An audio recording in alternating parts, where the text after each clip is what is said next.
আসসালামু আলাইকুম everyone, this is brothers biker. Welcome to another video. আজকে কথা বলবো হচ্ছে এমন একটা বিষয় নিয়ে, আমরা সবাই অনেক সময় সব কিছু নিয়ে খুশি থাকি না, আছি কিন্তু শান্তিতে ঠিকই, কিন্তু আমরা মনে করি যে আসলে শান্তিটা নাই। কারণটা কি জানেন? কারণ হচ্ছে আপনাদের হচ্ছে মন, কারণ হচ্ছে আপনারা সুস্থ থাকেন, যেটার জন্য মনে করেন যে আরে সুস্থ আছি তো এই সে হ্যান।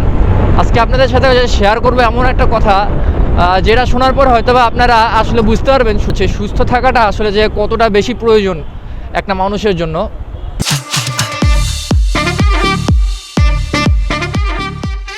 কাহিনিটা হচ্ছে আমার ফ্রেন্ডের কাহিনী। হঠাৎ করে সে বলে যে তার নাকি প্রচণ্ড মাথা ব্যথা। কি হঠাৎ করে এরকম মাথা ব্যথা হইতেই পারে, স্বাভাবিক, কিন্তু তার মাথা ব্যথাটা 1-2 দিন ছিল না, তার মাথা ব্যথাটা ছিল হচ্ছে প্রায় বলতে গেলে অনেক দিনই ছিল, বলতে গেলে প্রায় 5-6 দিন থাকার পরে ডাক্তার দেখায়। তো ডাক্তার দেখানোর পরে হচ্ছে তাকে হচ্ছে বলছে যে কোনো একটা হসপিটালে ভর্তি করাতে হবে। এর পরবর্তীতে তাকে হচ্ছে হসপিটালে ভর্তি করানো হয়। তো এর পরবর্তীতে ওইখানে 11 দিন থাকার পরে সেখানে ডাক্তার বলে যে আসলে এখানে হচ্ছে তার এই ট্রিটমেন্টটা হবে না, তো সেটার জন্য অন্য কোথাও যাওয়ার জন্য।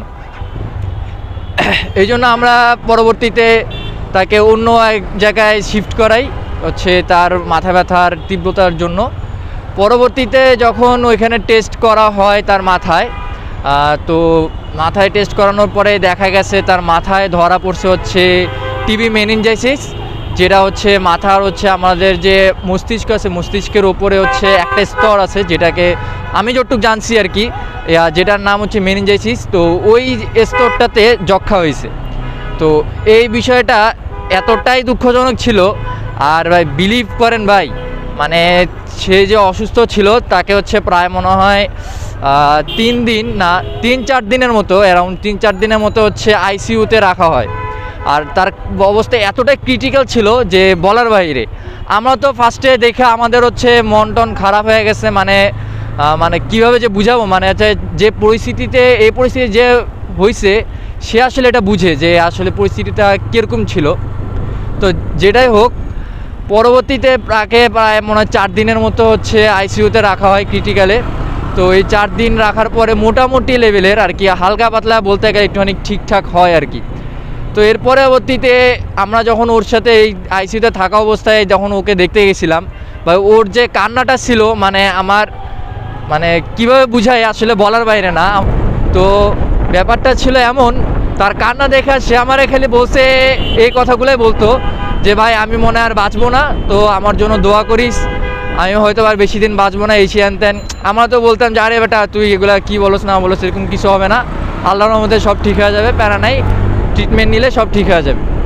পরবর্তীতে তো 4 দিন হচ্ছে আইসিইউ থাকার পরে হচ্ছে তাকে নর্মালে আনা হয়। নর্মালে আনা হচ্ছে প্রায় মনে হয় সে 3 মাসের মতো হসপিটালে ভর্তি ছিল।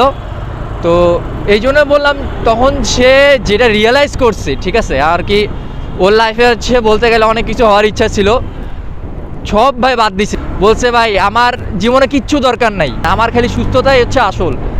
মানে তার যে এই আকুতিটা দেখার পর থেকে আমি বিলিভ করছি আসলে ভাই দুনিয়াতে বাচ্চা থাকার ক্ষেত্রে সুস্থতা যে পরিমাণ দরকার, মানে আপনি যে ভাই সুস্থ আছেন বিশ্বাস করেন এর ওপরে শান্তি মানে দুনিয়াতে কিচ্ছু নেই।